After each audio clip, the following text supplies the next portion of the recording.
Hey guys, welcome back to Spanish class. My name's Kobe, My name is Christian. and today we are going to be talking about verbs.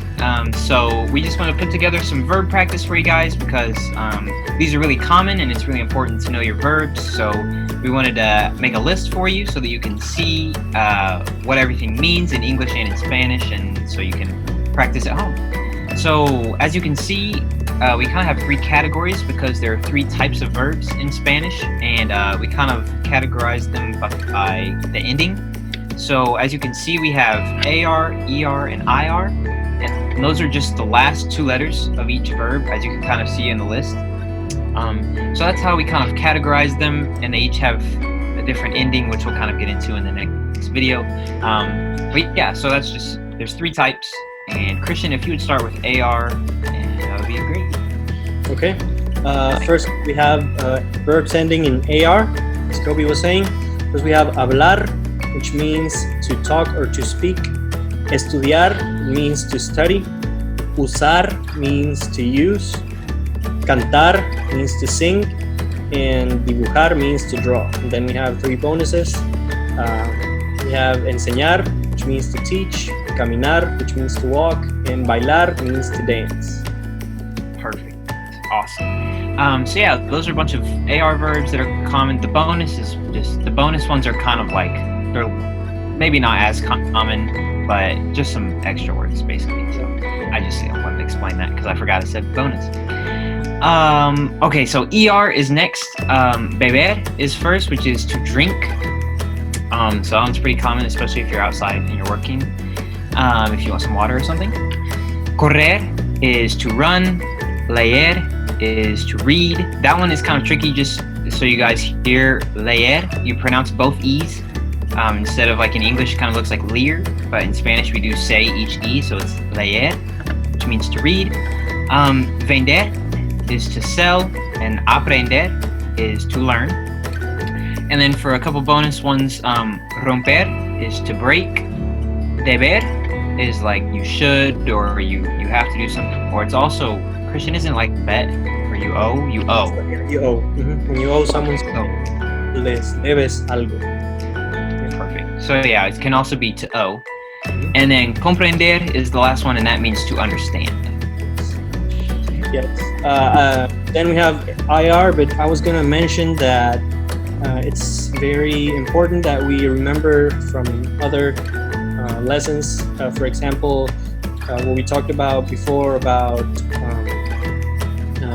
vowels. Sorry. Vowels. For example, like you were saying, leer, you have to pronounce both E's. And I was thinking about this when I was saying the AR ones. Dibujar, for example, or usar.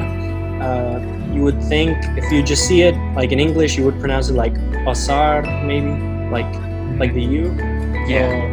Dibujar, or something like that. But it's the U. It's practice for that too, for vowels. Yeah. So, yeah. They always make the same noise. Is the nice thing. It's always the same. So, exactly. like we said in that video, if you go back and watch, the pronunciations that we put in there is just what it's always going to sound like. So that's one thing that's pretty easy about Spanish as opposed to English. Exactly. And so we have A, which is or A, sorry, E, which is and I, which is E.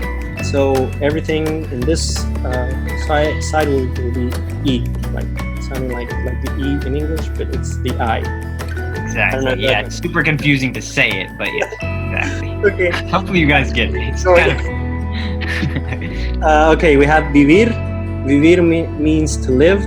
Escribir means to write. Abrir means to open. Describir, that means to describe. And subir means to go up. And the bonuses, we have añadir. We have the N with the thing there. It's called an ñ. Kind of sounds like an N and a Y, like together. So añadir, to add. Sufrir, to suffer. And asistir, to attend. Not assist, but to attend. Yes, exactly. So yeah, that's the list that we've put together so far for you guys. We'll have more, and we'll get more and more verbs and keep building on this. But this is just some basic stuff that's pretty common for you guys to practice. So if you want to I don't know however you want to practice. Flashcards is what I usually do for school and stuff. It's a pretty easy way. But yeah, so these are just some common verbs. Our next video that we're gonna do is gonna kind of build upon this. So just be practicing and just repetition is the best way for it to get stuck up in your brain. So that's what I would recommend. Christian, if you have anything you want to add? No, just practice. Yeah. Cool, yeah. Practice a lot. Practice. You can do this. I know it looks like a lot right now. It's kind of a lot of words, but you guys got it. You can do it. I believe in you. We believe in you. And yeah, I guess thanks for coming by. We appreciate it. And we will see you in the next video. Yeah. Awesome. Bye, guys.